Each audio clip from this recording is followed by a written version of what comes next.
नमस्कार दोस्तों, Lakhan horror story में चैनल पर आपका स्वागत है। आप सुन रहे हैं हॉरर कहानी वाह भी मेरी जवानी। दोस्तों, आज की हमारी कहानी भूतिया किले के खौफनाक रहस्य, जिसे सुनकर आप लोगों का कलेजा कांप जाएगा। ये कहानी के पॉइंट ऑफ व्यू से सुनते हैं, लेकिन कहानी को शुरू करने से पहले, जैसा कि मैं आप लोगों से हमेशा कहता हूँ, वैसे तो आप लोगों ने बहुत सी हॉरर कहानियाँ सुनी होंगी, लेकिन मुझे पूरी उम्मीद है कि आज की हमारी यह कहानी सुनकर आपको सच में डर का एहसास होने वाला है।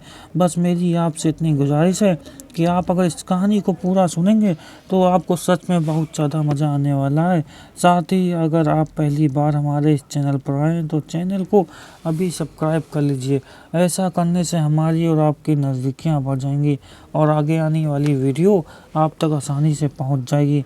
तो ज़्यादा समय ना लेते हुए जल्दी से अपनी कहानी को शुरू करते हैं। नमस्कार दोस्तों, मेरा नाम लखन है और मैं उन्नाव उत्तर प्रदेश का रहने वाला हूँ।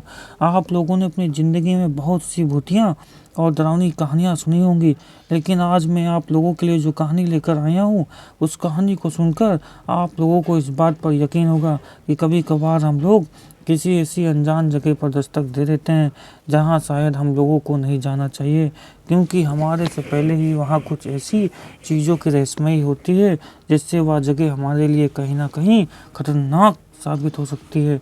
लेकिन फिर भी हम लोग उन सब बातों पर ध्यान न देते हुए सिर्फ एक एंजॉयमेंट के चलते इन सारी चीज़ों को नज़रअंदाज कर देते हैं, और फिर वही चीज़ हम लोगों के लिए आगे जाकर भारी पड़ जाती है। दरअसल यह कहानी शुरू होती है भूतिया किले का खौफनाक रहस्य।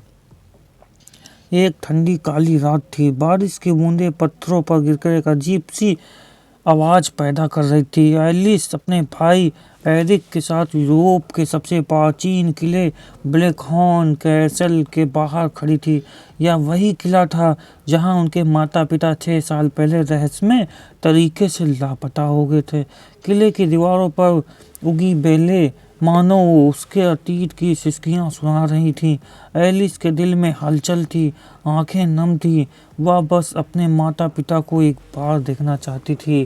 क्या हमें यहाँ आना चाहिए था? एरिक ने घबराते हुए पूछा, लेकिन एलिस की आंखों में एक अजीब सा जुनून था। अगर यह कोई रहस्य है तो हमें उसे जानना ही होगा, उसे ढूंढता ही कहा। जैसे उन्होंने किले के विशाल लोहे के द्वार को खोला, एक ठंडी हवा का झोंका आया। अचानक दीवारों पर लगे पुराने दीपक जल उठे। दोनों सहम उठे। यह कैसे हुआ? कोई तो था यहाँ, लेकिन चारों ओर केवल वीरानगी थी। तभी अचानक एक अजीब चीख गूंजी। एक लंबी छायामयी परछाई दीवार पर उभर आई।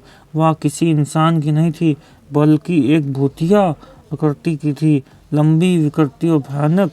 एलिस ने महसूस किया कि कोई उसके कंधे पर हाथ रख रहा है। वह चीख पड़ी, पीछे मुड़कर देखा, लेकिन वहां कोई नहीं था। अचानक किले के सबसे ऊंची मीनार से एक दर्द भरी चीख आई। वह चीख किसी और की नहीं बल्कि एलिस की माँ की थी। एलिस की आंखों में आंसू आ गए। माँ, उसने दौड़कर मीनार की ओर कदम बढ़ाए, लेकिन जैसे ही उसने पहला कदम रखा, फर्श धड़ाम से टूटा और एलिस गहरे अंधकार में गिर पड़ी। एरिक ने उसे बचाने के लिए हाथ बढ़ाया, लेकिन उसकी उंगलियों में एलिस फिसल चुकी थी। नहीं, एरिक, चीख पड़ी, लेकिन एलिस गायब हो चुकी थी, जैसे कि किले में उसे निगल लिया हो। एलिस अंधेरे में गिरते हुए जमीन पर आ लगी।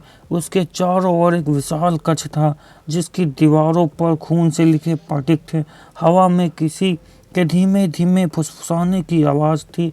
अचानक एक पुराने दर्पण में उसकी परछाई हिलने लगी, लेकिन एलिस नहीं हिला थी। और फिर परछाई ने उसकी ओर देखा। भूरी घेरी आंखें, वही चेहरा, वही उसकी माँ की थी। एलिस, भाग जाओ यहाँ से, परछाई ने फुसफुसाकर कहा। लेकिन इससे पहले कि एलिस कुछ समझ पाती, परछाई एक डरावने राक्षस में बदल गई और उसकी ओर झपट पड़ी। किले के बाहर एलिक पागलों की तरह दरवाजा पीट रहा था, लेकिन वह नहीं खुल रहे थे। अंदर एलिस की चीखें गूंज रही थीं। तभी एक रहस्यमय बूढ़ा व्यक्ति उसके पास आया और फुसफुसाया, अगर तुम अपनी बहन को बचाना चाहते हो तो सूर्योदय से पहले उसे बाहर निकालना होगा। वरना वह भी इस किले का हिस्सा बन जाएगी हमेशा के लिए। लेकिन यह कैसे संभव था?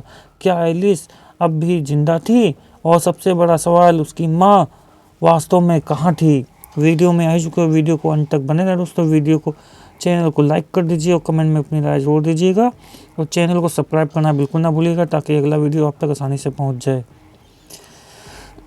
एरिक के दिल की धड़कन तेज हो गई। बूढ़े आदमी की आवाज उसके कानों में गूंज रही थी। सूर्योदय से पहले उसे बाहर निकलना होगा, वरना वह भी इस किले का हिस्सा बन जाएगी। लेकिन एलिस कहाँ थी? क्या वह जिंदा भी थी? किले के अंदर का माहौल डरावना और अजीब था। दूर से एक औरत की धीमी सिसकियां सुनाई दे रही थी। एरिक को महसूस हुआ कि कोई उसे देख रहा था। उसने धीरे धीरे मुड़कर देखा, लेकिन वहां कुछ नहीं था। फिर अचानक एक ठंडा हाथ उसकी गर्दन पर आ पड़ा। उधर एलिस का एक रहस्यमयी कक्ष में बंद थी। दीवारों पर खून से बने अजीब से चिन्ह थे। सामने वही दर्पण था जिसमें उसकी माँ का अक्स दिख रहा था। माँ, एलिस ने कांपती आवाज में कहा। नहीं, मैं तुम्हारी माँ नहीं हूँ, दर्पण में दिख रही परछाई ने कहा, और धीरे धीरे उसका चेहरा बदलने लगा। वह एक राक्षसी आत्मा थी जिसकी आंखें जलती हुई चिंगारियों जैसी थी। तुम्हारी माँ यहाँ थी, लेकिन उन्होंने उसे भी ले लिया। अब तुम्हारी बारी है। आवाज एक भयानक गूंज में बदल गई। दर्पण अचानक टूट गया और उसके टुकड़ों में से एक काली धुंध निकली जो एलिस की ओर बढ़ने लगी। एलिस चीख पड़ी। एरिक ने अपने गले में वह ठंडा हाथ झटकने की कोशिश की, लेकिन उसने पाया कि कोई अदृश्य शक्ति उसे खींच रही थी। तुम यहाँ से नहीं जा सकते, तुम भी अब इस किले का हिस्सा बनोगे। एक घिनौनी फुसफुसाहट उसके कानों में पड़ी।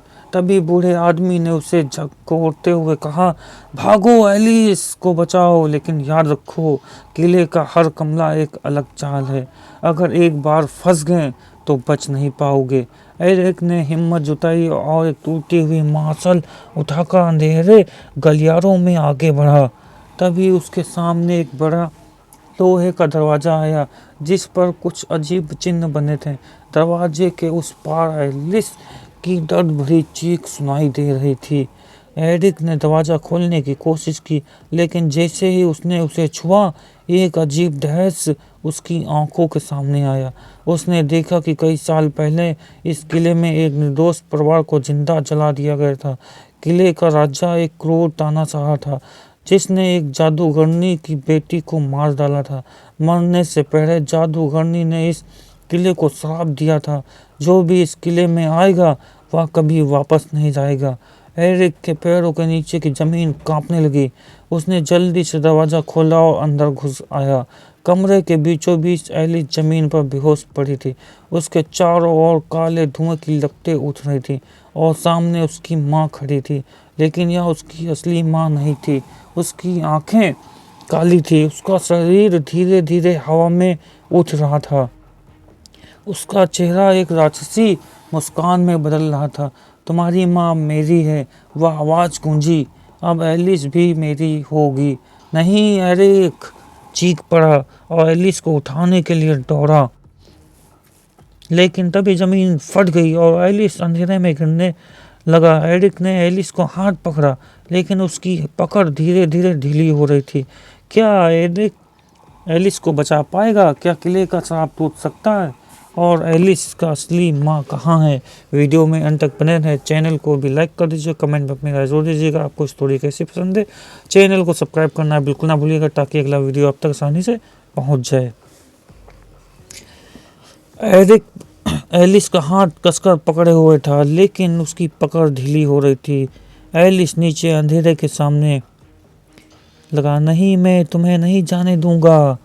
एरिक ने पूरी ताकत से एलिस को ऊपर खींचने की कोशिश की, लेकिन तभी उसकी आंखों के सामने एक भयानक दृश्य आया।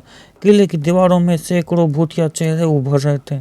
वे सिसक रहे थे, चिल्ला रहे थे, कुछ हंस रहे थे, कुछ दर्द से कहा रहे थे, हमें बचाओ, हमें बचाओ, हमें बचाओ। वे सब एक साथ बोल रहे थे। एरिक को एहसास हुआ कि वे लोग थे जो इस किले में आए थे वो कभी वापस नहीं जा सके। लेकिन फिर उन सबके बीच एक चेहरा उभरा और उनकी माँ का। माँ एलिसा ने दर्द भरी आवाज में पुकारा, बच्चों भाग जाओ यहाँ से, बच्चों भाग जाओ यहाँ से। उनकी माँ की आत्मा ने चेतावनी दी, यह किला एक श्राप है, जो भी यहाँ आता है वह इसका हिस्सा बन जाता है। अचानक काले धुएं की लपटों में से वही भयानक आत्मा निकली जिसने उनकी माँ को कैद कर रखा था। तुम्हें नहीं जाने दूंगी, आत्मा गर्जी। एरिक ने चारों ओर देखा। उसे याद आया कि बूढ़े आदमी ने कहा था, हर श्राप को तोड़ने के लिए एक बलिदान देना होता है। उसने अपनी जेब में हाथ डाला और वहां से एक चांदी का लॉकेट निकाला, उनकी माँ का लॉकेट। अगर यह किला हमारी माँ को नहीं छोड़ा तो मैं भी इसे हमेशा के लिए खत्म कर दूंगा। एरिक ने चिल्लाते हुए लॉकेट को हाथ में उछाला। जैसे ही लॉकेट जमीन पर टकराया, पूरा किला कांपने लगा। दीवारों पर कांपने लगी, आत्माएं चीखने लगी और काले धुएं की लपटें किले के चारों ओर घूमने लगी। नहीं, ये नहीं हो सकता, वह राक्षसी आत्मा चीखी। एक तेज रोशनी फैल गई और एक जोरदार धमाका हुआ। जब धुआं साफ हुआ तो एलिस और एरिक जमीन पर पड़े थे। उन्होंने धीरे धीरे अपनी आंखें खोली। किला गायब हो चुका था, हर चीज मिट चुकी थी, जैसे कि वहां किला कभी था ही नहीं। और वहां सामने उनकी माँ खड़ी थी, सही सलामत। माँ एलिस और एरिक को दौड़कर उनकी बाहों में समा गए। उनकी माँ की आंखों में आंसू थे। तुम दोनों ने मुझे बचा लिया, उन्होंने कहा, लेकिन अब हमें यहाँ से जाना होगा। यह जगह अब भी खतरनाक हो सकती है। तीनों वहां से भागकर जंगल की ओर दौड़ने लगे। जैसे ही सूरज की पहली किरण पड़ी, वहां जहां किला था अब एक खाली जमीन पड़ी थी। सब कुछ सामान्य लग रहा था, लेकिन एलिस को कुछ अजीब महसूस हुआ। उसने अपनी जेब में हाथ डाला और एक ठंडी धातु जैसे चीज महसूस की। उसने बाहर निकाला वही चांदी का लॉकेट।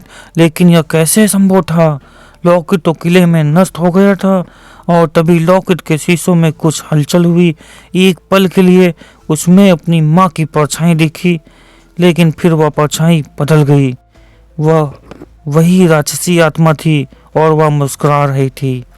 दोस्तों, वीडियो का अंत हो चुका है। वीडियो को लाइक कर दीजिए, कमेंट में अपनी राय जरूर दीजिएगा। आपको स्टोरी कैसे पसंद है? अगर आपके पास कोई स्टोरी है तो कमेंट में ज़रूर बताइएगा, हम उस स्टोरी पर वीडियो बनाएंगे। और आप लोग चैनल को सब्सक्राइब करना बिल्कुल ना भूलिएगा।